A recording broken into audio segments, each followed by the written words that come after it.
Hello दोस्तों, आप सभी का स्वागत है आपके अपने चैनल एक स्टडी पॉइंट में। दोस्तों, अभी हम जो बात कर रहे हैं भारत में राष्ट्रवाद, it means nationalism in India, इस पेपर पर अगर हम देखें फर्स्ट यूनिट पर अभी हम डिस्कस कर पा रहे हैं। और उसमें अभी तक जो हमने डिस्कस किया है, कैम्ब्रिज स्कूल को भी हमने डिस्कस कर चुके हैं। और इसी का एक सेकंड पार्ट की अगर हम बात करते हैं, वैसे तो टोटली ये सब 4 पार्ट में हमें एक्सप्लेन करना है, लेकिन फर्स्ट और सेकंड पार्ट पर भी हम ऑलरेडी डिस्कस कर चुके हैं। Cambridge school and nationalist approach, it means राष्ट्रवादी उपागम। आइए इसके अब थर्ड पार्ट पर हम बात करते हैं। इट मीन्स भारत में राष्ट्रवाद के अध्ययन की जो पद्धति है उसका हम थर्ड पार्ट पर बात करते हैं, मार्क्सिस्ट अप्रोच। या इसको हम मार्क्सिस्ट स्कूल भी बोलते हैं। लेकिन अगर हम देखते हैं अभी तक जो हमने दो पहले जो अप्रोच डिस्कस किए हैं, फर्स्ट कैम्ब्रिज स्कूल या हम इम्पेरियलिस्ट अप्रोच की हम बात करते हैं, और उसके बाद जो हमने डिस्कस किया है इम्पेरियलिस्ट अप्रोच के बाद वह है हमारा नेशनलिस्ट अप्रोच, इट मीन्स राष्ट्रवादी उपागम। तो आइए अब थर्ड पर हम बात कर रहे हैं मार्क्सिस्ट अप्रोच। तो आखिर है क्या ये? लेकिन सबसे पहले हम जानें, इसकी भी हमने एक समरी रेडी की है। जैसे हमने अब से पहले जो 2 वीडियो हमारे, उसमें भी हमने समरी पर भी बात किया और डिटेल में भी बात की है। लेकिन सबसे पहले हम देने इसमें आखिर समरी है क्या। समरी में हम देखते हैं जो मार्क्सिस्ट अप्रोच के सपोर्ट में है, इट मीन्स जो मार्क्सिस्ट आइडियोलॉजी को फॉलो करते हैं और किस तरह से उन्होंने नेशनलिज्म राष्ट्रवाद को देखा है, समझा है। तो सबसे पहले हम देखें, इसमें रजनी पामदत्त की हम बात करें और उसमें AR देसाई, सुमित सरकार, MS नंबूदरीपाल, Irfan Habib, Lenin, MN Roy, ऐसे बहुत सारे हम देखते हैं। ऐसे बहुत सारे एक लंबी लिस्ट यहाँ पर भी हमारे सामने है। आखिर कोई वर्क किया है इन्होंने, तो उसके बारे में हम देखें समरी के साथ साथ में। जैसे हम बात कर रहे हैं तो थोड़ा सा हम और आगे चलें तो इसमें हम देख सकते हैं कि नेशनलिज्म को लेकर बात की गई है, इट मीन्स राष्ट्रवाद और सामाजिक आधार। हम देखें राष्ट्रवाद के साथ साथ में हम ये भी देखते हैं कि एक सोशल बेस, उसमें भी वृद्धि होती है। लेकिन इसमें हम ये भी देख सकते हैं फिर राष्ट्रवाद की तो बात की जा रही है। राष्ट्रवाद को ब्रिटिश और भारतीय हितों के बीच में हम ये भी कह सकते हैं बहुत सारी कंट्रोवर्सी, ठीक है ना, या बहुत सारा एक विरोधाभास भी हमें देखने को मिलता है। लेकिन हम ये भी देख सकते हैं किस तरह की भी कंडीशन बन जाती है।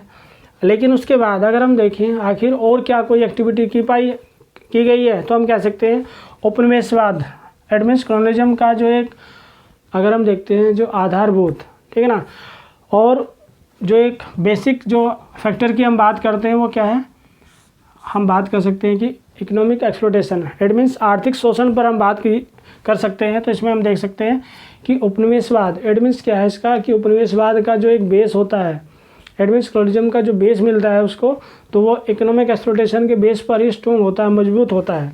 चलिए उसके बाद आगे हम बात करें उपनिवेशवाद आर्थिक अधिशेष, जिसको हम बोलते हैं इकोनॉमिक सरप्लस।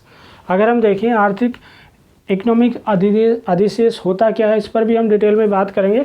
लेकिन उपनिवेशवाद का जो एक मेन ऑब्जेक्टिव की हम बात करते हैं, स्पेशली एक ही टारगेट होता है, वो क्या है, जिसको हम बोलते हैं आर्थिक अधिशेष को हड़पने का एक तरीका।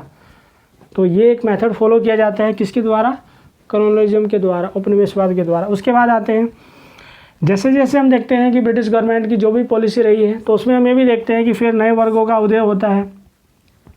आखिर नए वर्ग कौन से हैं, हम कह सकते हैं मजदूर वर्ग, उसमें मिडिल क्लास की हम बात कर सकते हैं, और उसमें खेती और मजदूर वर्ग, एडमिस एग्रीकल्चर, लेबर क्लास की हम बात कर सकते हैं। लेकिन इसी के साथ में हम थोड़ा सा और आगे चलें कि राष्ट्रीय आंदोलन पर भी हम बात करेंगे। नेशनल मूवमेंट को लेकर हम किस तरह से देख पाते हैं उसको, क्लास या कम्युनिटी से, ठीक है ना, उन सब से हम जोड़कर देख पाते हैं, वो भी हम डिस्कस करेंगे।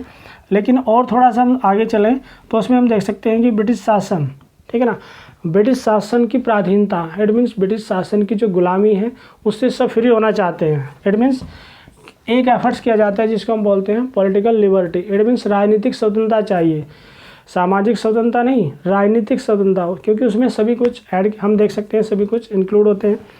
अब थोड़ा सा और आगे हम चलें तो ब्रिटिश शासन या हम ब्रिटिश राज को मानते हैं, ठीक है ना, ब्रिटिश गवर्नमेंट के द्वारा जो भी एफर्ट्स किए जाते हैं उसको 2 फॉर्म में हम देख सकते हैं, इनमें 2 रूपों में हम देख सकते हैं। फर्स्ट क्या है, फर्स्ट में हम बात कर सकते हैं विध्वंसात्मक, इट मीन्स जिसको हम बोलते हैं कि सबवर्सिव, उसको हम बोलते हैं, ठीक है ना, विध्वंसात्मक। इसमें क्या हुआ कि हमारी जो ग्रामीण व्यवस्था है, इट मीन्स अगर हम देखते हैं विलेज लेवल पर जो एक सिस्टम बना होता है, ठीक है ना, जिसको हम देखते हैं स्मॉल इंडस्ट्री, उनको पूरी तरह से तबाह किया जाता है, बर्बाद कर दिया जाता है। किसके द्वारा? ब्रिटिश गवर्नमेंट के द्वारा। लेकिन उसमें हम ये भी देखें, फिर उसके बाद हम कह सकते हैं कुछ रचनात्मक काम भी किए जाते हैं, इट मीन्स कंस्ट्रक्टिव फॉर्म में भी हम देखते हैं। और उसमें हम कह सकते हैं कि पूंजीवादी व्यवस्था को इस्टेब्लिश किया जाता है। पूंजीवादी व्यवस्था से ऐसा नहीं कि ब्रिटिश गवर्नमेंट को भी बेनिफिट होता है, लाभ होता है, उसमें इंडियंस को भी बेनिफिट होता है। तो आइए अब डिटेल में हम इसके बारे में जानते हैं आखिर ये सब है क्या। तो सबसे पहले हम देखें अभी तक का, अगर हम देखते हैं जैसे हमने फर्स्ट जो अप्रोच पर हमने डिस्कस किया, इट मीन्स इम्पेलिस्ट अप्रोच, तो उसमें हम ये भी देखते हैं कि जो एक नज़रिया है, जो देखने का एक नज़रिया है, हम देखते हैं इम्पेलिस्ट अप्रोच में अलग तरीके से, जो एक साम्राज्यवादी उपागम है उसका अलग तरीके से राष्ट्रवाद को देखने का नज़रिया है। फिर उसके बाद सेकंड में आते हैं जो हमारे पास जो राष्ट्रवादी, इट मीन नेशनलिस्ट अप्रोच में हम देखते हैं राष्ट्रवादी उपागम, वो किस तरह से राष्ट्रवाद को देख पाता है, वो अलग नज़रिया है। लेकिन अब हम देखें आखिरकार जो मार्क्सिस्ट अप्रोच है वो किस तरह से देखता है। अब ये ज़रूरी है सबसे पहले, क्योंकि इंट्रोडक्शन में भी हम ऐड कर सकते हैं कि भारतीय राष्ट्रवाद, इट मीन्स इंडियन नेशनलिज्म पर अगर हम बात करें कि भारतीय राष्ट्रवाद को देखने का जो एक नज़रिया है, ठीक है ना, उसको अलग नज़रिए से देखता है। आखिर वो अलग नज़रिया है क्या? तो उसमें हम कह सकते हैं कि राष्ट्रीय आंदोलन को वर्ग, it means class and class system या क्लास रिलेशन के माध्यम से देखने का प्रयास किया गया है। अगर हम देखें, जो हम देखते हैं जो भी एक नेशनलिज्म हम बात करते हैं, राष्ट्रवाद की हम बात करें, या फिर राष्ट्रवाद के साथ साथ में जो नेशनल मूवमेंट का जो एक नेचर है, ठीक है ना, वो कैसा रहता है, उसमें हम देख सकते हैं कि उसमें वर्ग, क्लास एंड क्लास रिलेशन के रूप में हम उसको देख पाते हैं। लेकिन हम ये भी देखते हैं कि बुजुर्गा वर्ग, इट मीन्स बुजुर्गा वर्ग का मतलब क्या है? एक पूंजीपति वर्ग। अगर हम देखते हैं कार्ल मार्क्स ने जो सोसाइटी है उसको दो पार्ट में डिवाइड किया है। वो फर्स्ट पार्ट की अगर हम बात करते हैं जो एक क्लास सिस्टम है, इट मीन्स क्लास सिस्टम की अगर हम बात करते हैं वो क्या है, उसने कहा सोसाइटी टू ही पार्ट में बनी होती है, टू पार्ट में उसका हम डिवाइडेशन कर सकते हैं। फर्स्ट क्या है इसमें? बुजुर्गा वर्ग, इट मीन्स बॉर्जियस क्लास। बुजुर्गा वर्ग की अगर हम बात करते हैं इसको हम एक कैपिटलिस्ट क्लास भी बोलते हैं, एक पूंजीपति वर्ग। और उसके बाद सर्वहारा वर्ग में आते हैं, इसको प्रोलेटेरियन क्लास हम बोलते हैं, ठीक है ना, इट मीन्स सर्वहारा, जिसको हम श्रमिक वर्ग के नाम से भी जानते हैं। चलिए, लेकिन अगर हम देखते हैं कि नेशनल मूवमेंट, इट मीन्स जो बुजुर्गा वर्ग के आंदोलन के रूप में, ठीक है ना, उसको देखा जाता है कि जितने मूवमेंट होते हैं उसमें जो मेन लीड करते हैं वो कौन है? बॉर्जियस, इट मीन्स अगर हम देखते हैं कि बॉर्जियस क्लास ही है। लेकिन हम ये भी देख सकते हैं ईस्ट इंडिया कंपनी को लेकर अगर हम बात करें, जैसे हम ईस्ट इंडिया कंपनी की हम बात करते हैं 1600 ईस्वी की हम बात करते हैं कि उसके बाद ईस्ट इंडिया कंपनी भारत में किस तरह से एंट्री करती है। स्टार्टिंग में उसका जो एक मेन टारगेट होता है वो क्या है?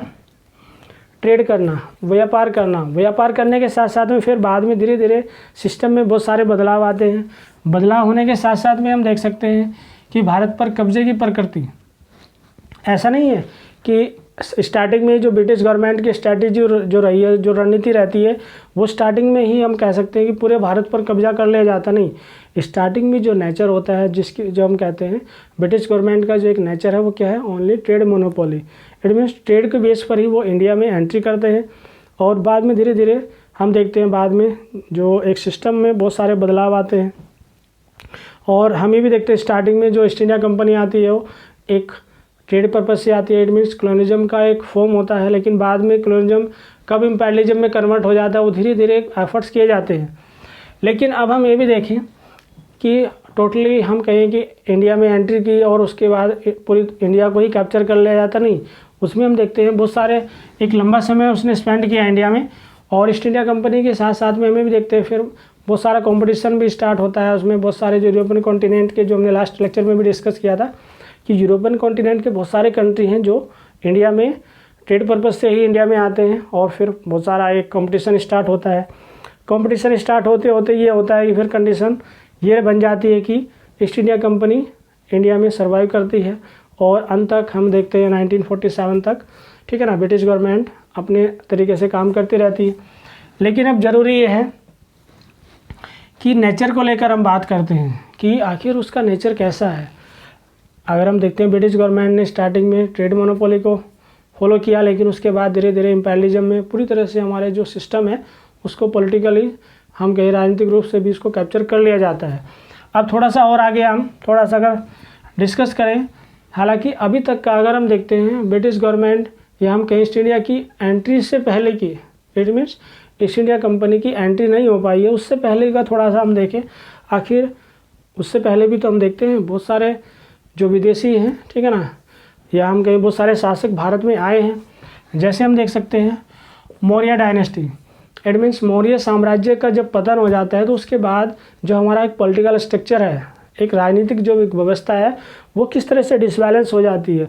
और डिसबैलेंस होने के साथ साथ में हम ये भी देख सकते हैं फिर बाद में क्या कंडीशन होती है। फिर यूनानी शासन की हम बात कर सकते हैं, ठीक है ना। यूनानी शासन की स्टार्टिंग हो जाती है, फिर हम देखते हैं फिर शक, कुषाण, होण, अरब, ईरानी, तुर्क, गुलाम डायनेस्टी की हम बात कर सकते हैं, खिलजी और मुग़ल शासन। और उसके बाद हम देखते हैं 1600 ईस्ट इंडिया कंपनी लास्ट में आती है। कब? 1600 में। लेकिन उससे पहले हम देखें शक, कुषाण या फिर हम कहें होण, अरब, ईरानी, ठीक है ना। और फिर हम ये भी कह सकते हैं कि गुलाम वंश, तुर्क या खिलजी, इस तरह के बहुत सारे आते हैं विदेशी, ठीक है ना, लुटेरे इंडिया में आते हैं और हमारे संपत्ति को, प्रॉपर्टी को लूटते हैं, मंदिरों को लूटते हैं। लेकिन हमें भी देखते हैं सारे एफर्ट्स तो किए जा रहे हैं, लेकिन बाद में ईस्ट इंडिया कंपनी ट्रेड के माध्यम से एंट्री करती है, लेकिन बाद में धीरे धीरे हम सभी जानते हैं फिर लगभग 200 वर्षों तक हमें गुलाम बना करके रखा जाता है। लेकिन हम ये भी देखते हैं कि ईस्ट इंडिया कंपनी के बनने के बाद कितना एक लंबा समय स्पेंड हम कर पाते हैं। अगर हम देखते हैं 1600 में हम देखते हैं, उसके बाद धीरे धीरे अगर हम 1857 पर आ जाते हैं, इस बीच में लगभग कितना गैप हम मानते हैं।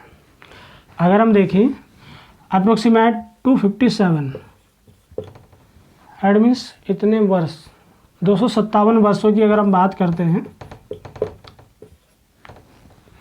इतने लंबे समय का एक टाइम स्पेंड होता है, खर्च हो जाता है, टाइम निकल जाता है। लेकिन हम ये भी देख सकते हैं कि 1857 एट मीन्स जो एक प्रथम फर्स्ट रिवोल्ट की अगर हम बात करते हैं 1857 में हमें देखने को मिलता है।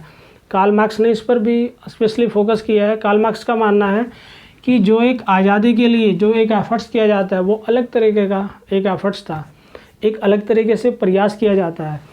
लेकिन 1857 में ऐसी क्या कंडीशन बनी, ठीक है ना, एक रिलीजन का एक इश्यू हम देखते हैं, धर्म को भ्रष्ट करने की बात की जाती है और उसमें विद्रोह होता है। इट मीन्स हम कह सकते हैं 1857 की क्रांति। लेकिन हमें भी देखते हैं कि उसमें एक प्रयास तो किया, कितने टाइम के बाद, वैसे तो प्रयास तो पहले भी किए जा रहे थे, लेकिन हमें देखें कि अप्रोक्सीमेट 257 के बाद हमने एक ऐसा प्रयास किया, कैसा, आज़ादी के लिए, ठीक है ना, एक रिवोल्ट किया जाता है, एक विद्रोह होता है। लेकिन उसके बाद हम देखते हैं हम इसमें सक्सेस नहीं हो पाते, फेल हो जाते हैं। बहुत सारे रीजन हैं, ठीक है ना, हमारी लीडरशिप, हमारा कम्युनिकेशन गैप और lack of economic resource, lack of arms की हम बात कर सकते हैं, लैक ऑफ लीडरशिप, बहुत सारे रीजन हैं, उसके पीछे कोई एक रीजन नहीं है। चलिए, लेकिन हम थोड़ा सा और आगे चलें। आखिर जो मार्क्सिस्ट के जो हम कह सकते हैं जो आइडिया, जो मार्क्सिस्ट आइडियोलॉजी के जो समर्थक हैं या हम कहीं मार्क्सिस्ट के जो आइडियोलॉजी के सपोर्ट में हैं, उनका अपना क्या मानना है। उनका मानना ये भी है कि ऐतिहासिक भौतिकवाद, अगर हम कहीं हिस्टोरिकल मेटेरियलिस्टिक की हम बात करते हैं, इट मीन्स ऐतिहासिक भौतिकवाद और द्वंद्वात्मक भौतिकवाद, डायलेक्टिक मेटेरियलिज्म की हम बात करते हैं, इट मीन्स फर्स्ट हमारा क्या है, हिस्टोरिकल मेटेरियलिस्टिक, और उसके बाद हम बात करते हैं द्वंद्वात्मक भौतिकवाद, डायलेक्टिकल मेटेरियलिज्म की हम बात करते हैं कि द्वंद्वात्मक भौतिकवाद से भी, ठीक है ना, उसके बाद क्या होता है, भारत को या हम कहें भारतीय इंडियन नेशनलिज्म, भारतीय राष्ट्रवाद को उससे लाभ होता है। अब कैसे हो सकता है प्रॉफिट, ठीक है ना, अगर हम देखते हैं जैसे जैसे हम देखते हैं बहुत सारी इंडस्ट्री को इस्टेब्लिश किया जाता है, और इस्टेब्लिश करने के साथ साथ में ऐसा नहीं कि सारा प्रॉफिट ब्रिटिश गवर्नमेंट को ही होना है, उसका बेनिफिट इंडिया को भी हो रहा था, ठीक है ना, क्योंकि जो हम देखते हैं बहुत सारा जो चेंजेस किए जा रहे थे, चाहे हम इंडस्ट्री के देखते हैं, बहुत सारी इंडस्ट्री इस्टेब्लिश की जा रही थी, और हम देखते हैं रेलवे में भी बहुत सारा डेवलपमेंट हम देखते हैं, या फिर हम इंफ्रास्ट्रक्चर की हम बात कर सकते हैं, बहुत सारे बदलाव होते हैं। लेकिन हम ये भी देखते हैं धीरे धीरे हम मेटेरियलिस्टिक भौतिकवादी अवस्था में हम पहुंच जाते हैं। मॉडर्न टेक्नोलॉजी या हम कहें मॉडर्न सिविलाइजेशन, आधुनिक सभ्यता, वेस्टर्न एजुकेशन, सभी को हम धीरे धीरे फॉलो करना शुरू कर देते हैं। लेकिन अब सबसे हम ज़्यादा ज़रूरी समझें कि आखिर इंडियन नेशनलिज्म में इन सभी से कोई लाभ होता है। हाँ, हम मानते हैं जो भी मार्क्सिस्ट सपोर्टर हैं या मार्क्सवादी जो समर्थक हैं उनका मानना ये है कि भारतीय राष्ट्रवाद को इससे लाभ हुआ। चलिए अब थोड़ा सा और आगे चलें। अगर हम थोड़ा सा और भी आगे चलते हैं तो हम देखते हैं नेशनल मूवमेंट का हम बात कर सकते हैं कि राष्ट्रीय आंदोलन, अगर हम देखते हैं राष्ट्रीय आंदोलन को हम देख सकते हैं कि समाज के विभिन्न वर्ग और समुदायों का एक आंदोलन माना जाता है। इट मीन्स हम ये भी देखते हैं कि एक क्लास सिस्टम की हम बात कर सकते हैं, कम्युनिटी की हम बात कर सकते हैं, उन सभी का एक आंदोलन माना जाता है। लेकिन हम ये भी देखें कि सभी जितने भी अगर हम देखते हैं, वैसे तो अलग अलग कैटेगरी हम देख सकते हैं, जैसे हमारे रिवोल्यूशनरी हैं जो क्रांतिकारी हैं, ठीक है ना, जो हमारे क्रांतिकारी हैं वो अलग तरीके से एफर्ट्स कर रहे हैं। और स्टार्टिंग में जैसे हम आईएनसी को देखते हैं, मॉडरेट नेचर है उसका और एक्सट्रीमिस्ट में कन्वर्ट हो जाता है बाद में आकर के। फिर हम ये भी देखते हैं कि मुस्लिम लीग अलग तरीके से एफर्ट्स कर रहे हैं, या फिर हम ये भी कह सकते हैं कि गांधी की एंट्री से पहले क्या जो एक अवस्था का हम देख पाते हैं, जो हमारा एक नेशनल मूवमेंट का जो एक नज़रिया है। हालांकि मूवमेंट तो पहले भी किए जा रहे हैं, लेकिन नेशनल लेवल पर इस तरह का कोई ना ही, तो जैसे आईएनसी को हम देखते हैं, हम एक राष्ट्रीय संस्था बना दी जाती है एक राष्ट्रीय स्तर पर जहाँ पर समस्याओं का समाधान किया जाएगा। लेकिन वो हम सभी जानते हैं आईएनसी को बनाया क्यों गया था, भारतीय राष्ट्रीय कांग्रेस को बनाया क्यों गया था, ठीक है ना, एक अपनी सेफ्टी बॉल के पर्पज़ से या सुरक्षा जिसको हम बोलते हैं अभयद्वीप की अवधारणा, ठीक है ना, अपनी सुरक्षा के ध्यान में रखते हुए आईएनसी बनाया जाता है ब्रिटिश गवर्नमेंट के द्वारा।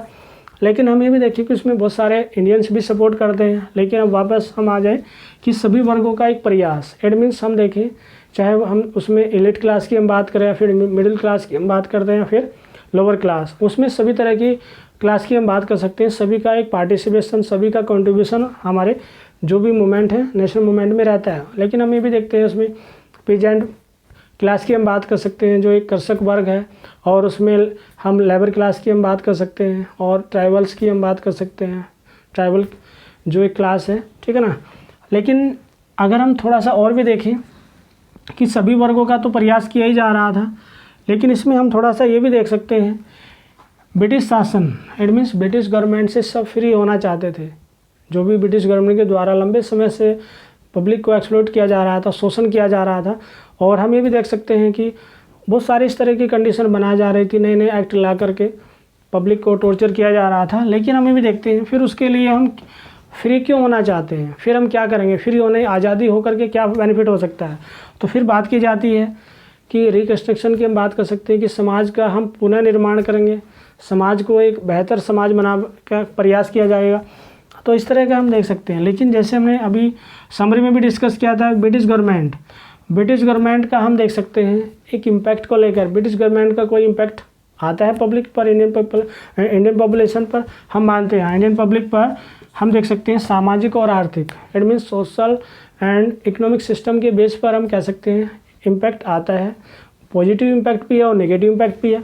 आखिर सबसे पहले हम बात करें आखिर पॉजिटिव और नेगेटिव में हम आते हैं, तो इसमें हम कह सकते हैं जैसे अभी हमने डिस्कस किया था कि इसमें दो कंडीशन बन जाती है। फर्स्ट कंडीशन क्या है, हम कह सकते हैं विध्वंसात्मक, इट मीन्स जो हमारी ग्रास रूट लेवल पर जो एक सिस्टम बना हुआ था जिसको हम ग्रामीण व्यवस्था भी बोलते हैं, उस व्यवस्था को हम देखते हैं पूरी तरह से डिस्ट्रॉय किया जाता है, बर्बाद किया जाता है। क्योंकि सबसे ज़्यादा जो पॉपुलेशन है वो कहाँ पर है, विलेज लेवल पर ही है।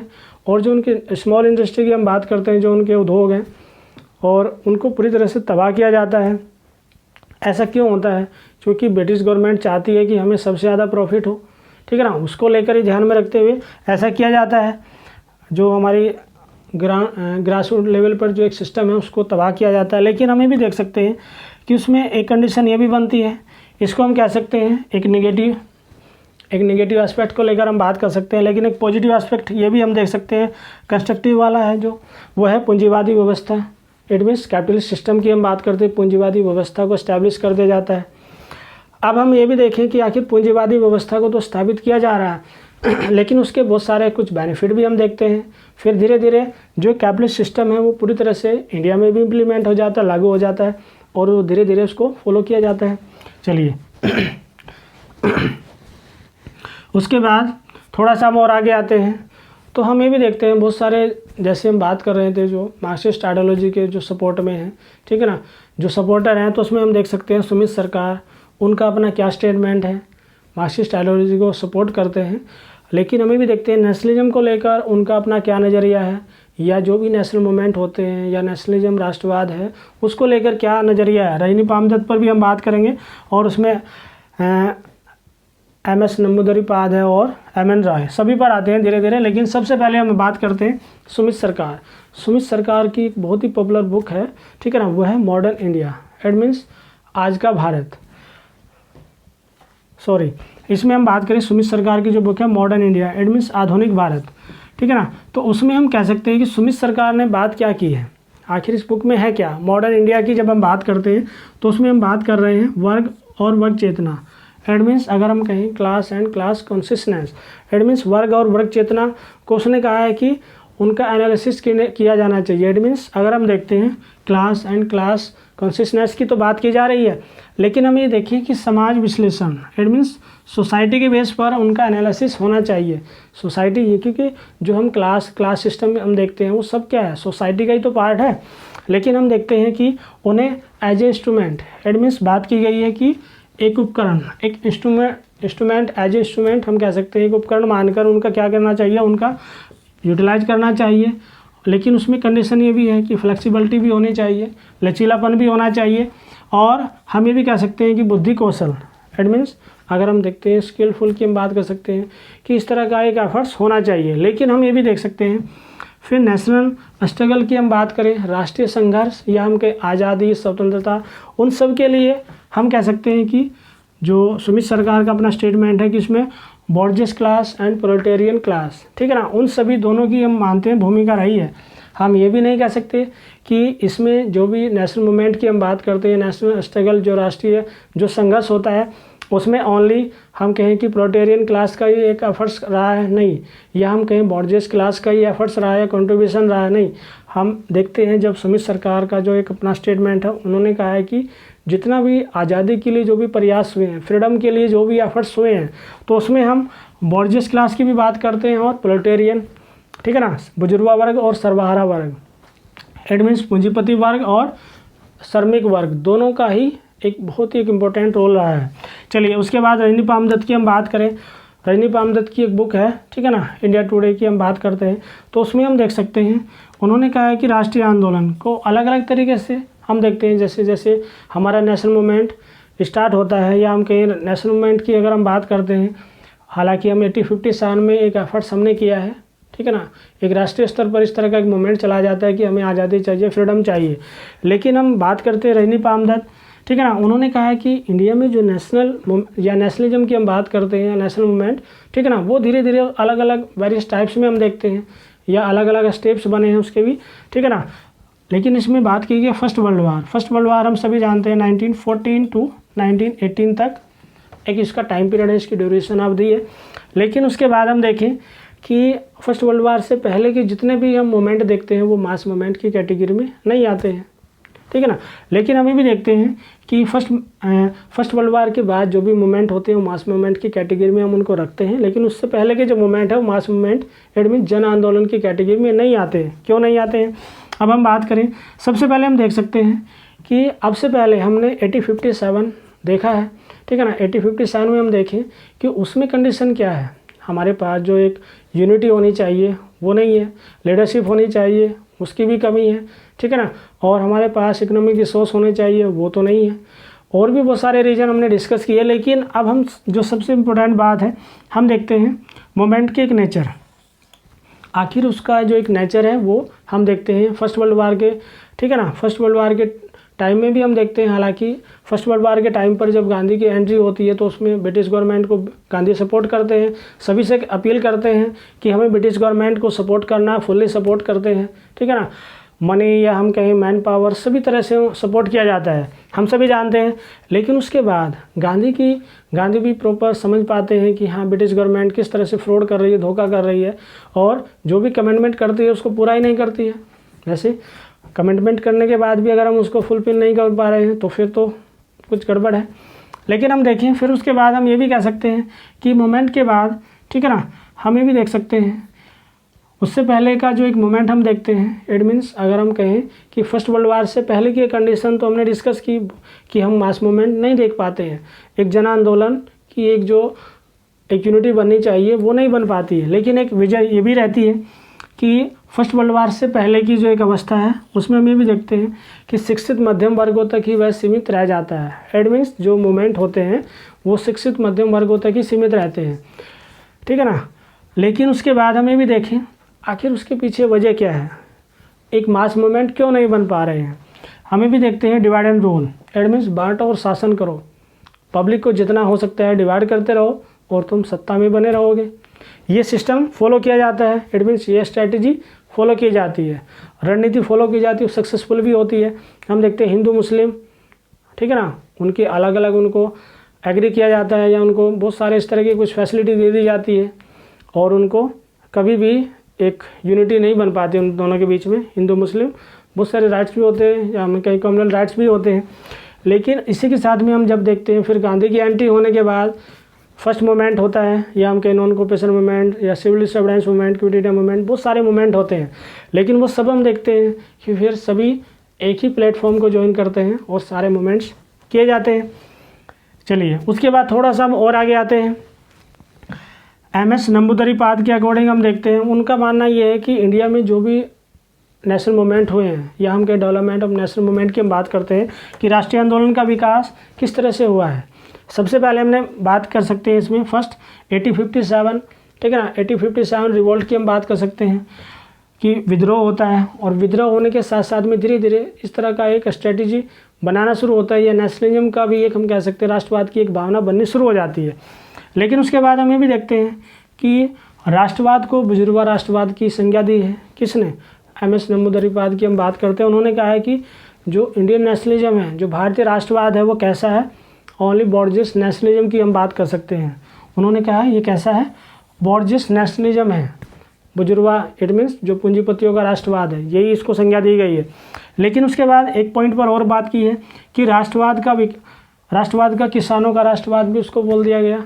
अगर हम देखते हैं पहले उन्होंने कहा बॉर्जियस नेशनलिज्म इट मीन्स बुजुर्गवा राष्ट्रवाद, लेकिन उसके बाद हम देखें फिर उन्होंने कहा राष्ट्रवाद का किसानों का राष्ट्रवाद, इट मीन्स हम कह सकते हैं nationalism of peasant, it means किसानों का राष्ट्रवाद भी बोल दिया गया। चलिए ये तो सब एमएस नंबूदरीपाद का अपना स्टेटमेंट है, किस तरह का नेशनलिज्म उन्होंने देखा है, समझा है, ठीक है ना। लेकिन उसके बाद हमें भी देखते हैं उनकी एक पॉपुलर बुक भी है, उनकी बुक है the history of Indian freedom struggle की हम बात करते हैं, ठीक है ना। स्पेशली इंडियन फ्रीडम स्ट्रगल पर हम देख पाते हैं कि किस तरह के मूवमेंट होते हैं उसको लेकर। लेकिन उसके बाद हम देखते हैं लास्ट एम.एन. रॉय पर हम बात करते हैं। एम.एन. रॉय की अगर हम बात करते हैं, मार्क्सिस्ट आइडियोलॉजी को बहुत ज़्यादा फॉलो करने वाले एम.एन. रॉय। लेकिन हमें भी देखते हैं उन्होंने कहा कि जो पीजेंट क्लास है, ठीक है ना, और जो लेबर क्लास है या हम जिसकी बात करते हैं कि जो प्रोलेटेरियन क्लास है, ठीक है ना, इट मीन्स जो श्रमिक वर्ग है, मजदूर वर्ग है, मजदूर और किसानों, ठीक है ना, को क्या करना चाहिए, बॉर्जियस जो मूवमेंट कर रहे हैं, इट मीन्स जो पूंजीपति वर्ग जो आंदोलन कर रहे हैं, इट मीन्स अगर हम कहें कि मजदूरों और किसानों, इट मीन्स अगर हम कहें मजदूरों व किसानों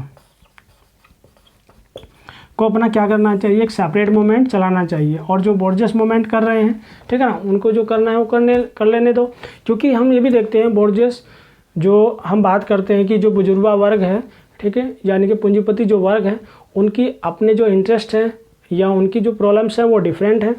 और जो लेबर क्लास या हम पीजेंट क्लास की हम बात करते हैं उनकी प्रॉब्लम्स अलग हैं, ठीक है ना। लेकिन हमें भी देखते हैं कि ये एम.एन. रॉय का अपना स्टेटमेंट है कि उनको अलग अलग सेपरेट मूवमेंट स्टार्ट करने चाहिए। लेकिन हमें भी देखते हैं फिर बाद में जब धीरे धीरे गांधी की एंट्री होती है तो फिर बाद में सारे ही मूवमेंट हम ये भी देखते हैं। वैसे तो लेबर मूवमेंट पर भी हम अलग से ही सेपरेट उस पर काम कर सकते हैं, और उस पर एक वीडियो भी हम बनाएंगे। और पीजेंट मूवमेंट है उस पर भी एक अलग ही सेपरेट वीडियो बन जाता है। ट्राइबल मूवमेंट होते हैं उनका भी एक अलग वीडियो है, ठीक है ना। वो सारा कुछ हम देखते हैं। और हम ये भी देख पाते हैं कि काफ़ी लंबे समय तक जो लेबर मूवमेंट होते हैं उसमें कोई भी लीडर हमारे, ठीक है ना, वो एंट्री नहीं करते, उनसे जुड़ नहीं पाते, उन्हें प्रॉपर गाइड नहीं कर पाते, और उनकी बहुत सारी प्रॉब्लम्स उनकी ही अपनी बनी रह जाती है। फिर पीजेंट में भी हम देखते हैं, फिर गांधी का एक पॉजिटिव एफर्ट्स हम देख पाते हैं, लेकिन पीजेंट क्लास की भी अपनी कुछ प्रॉब्लम्स होती हैं।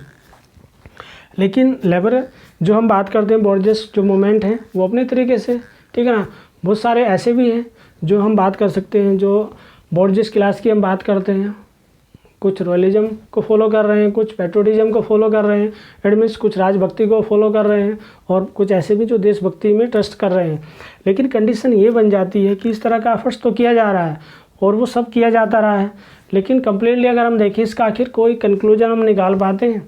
तो स्टार्टिंग से ही हम देख सकते हैं कि हाँ, इसका एक निष्कर्ष भी हम बता सकते हैं। स्टार्टिंग में हम बता सकते हैं कि जो भी एक नज़रिया है, इट मीन्स जो मार्क्सिस्ट जो अप्रोच है, इट मीन मार्क्सवादी जो उपागम है, उसका एक नज़रिया क्या है कि वह जितने भी मूवमेंट हैं, ठीक है ना, जितने मूवमेंट हैं उन सभी में हम देख पाते हैं कि क्लास और क्लास स्ट्रगल पर अगर हम बात करें, ठीक है ना, उन सभी पे बेस पर हम इनको देख पाते हैं। लेकिन एक पॉइंट हमसे मिस हुआ है, ठीक है ना, जिसको हमें डिस्कस करना था।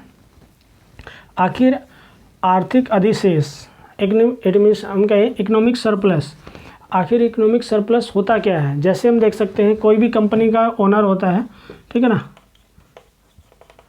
कंपनी का ओनर होता है, कोई भी मालिक होता है, तो वो क्या करता है, हमें देखते हैं जो उसमें एक लेबर क्लास की हम बात कर सकते हैं, जो श्रमिक वर्ग होता है, ठीक है ना। अब उसमें बहुत सारे वर्कर काम करते हैं किसी भी कंपनी में, तो वो क्या करता है, जो भी सबसे ज़्यादा उसका जो भी लेबर क्लास ने जो भी काम किया उसका सबसे बड़ा प्रॉफिट किसको मिलता है? कंपनी के ओनर को मिलता है, ठीक है ना। और जो एक लेबर क्लास होती है उसको, ठीक है ना, लाइफ सर्वाइव करने के लिए जो भी इसकी सैलरी होती है, कंपनी कितने भी प्रॉफिट में चले जाए उसकी सैलरी में ऐसा नहीं कि उसको कई मल्टीप्लाई कई गुना उसको कर दिया जाता है, नहीं, सबसे ज़्यादा प्रॉफिट हम देखते हैं, ठीक है ना, कंपनी के ओनर को ही होता है। और इसको हम क्या बोलते हैं? आर्थिक अधिशेष, इट मीन्स, ठीक है ना। और वो सारा हम कहते हैं जिसको हड़पने की तरीका, ठीक है ना, उपनिवेशवाद में, या हम कहें जो भी ब्रिटिश गवर्नमेंट के द्वारा जो भी एफर्ट्स किए जाते हैं वो सब क्या है, एक तरीके से हम देखते हैं उपनिवेशवाद में भी उसी ट्रेंड को फॉलो किया जाता है। और जो कंपनी का एक ओनर होता है, ठीक है ना, जिसको हम आर्थिक अधिशेष बोल रहे हैं, वो भी सब क्या है, लेबर क्लास ने जो भी वर्क किया है और जो उससे एक हम देखते हैं जो मनी इमर्ज हुई है, जो धन उत्पन्न हुआ है, ठीक है ना, वो सब किसकी पॉकेट में चला जाता है? सब एक कंपनी के ओनर के पास चला जाता है। तो दोस्तों ये सब कुछ हमने डिस्कस किया मार्क्सिस्ट अप्रोच को, ठीक है ना। और इसके बाद भी आपको लगता है कोई क्वेरी है तो आप कमेंट बॉक्स में मेंशन कीजिए। Thanks for watching the video.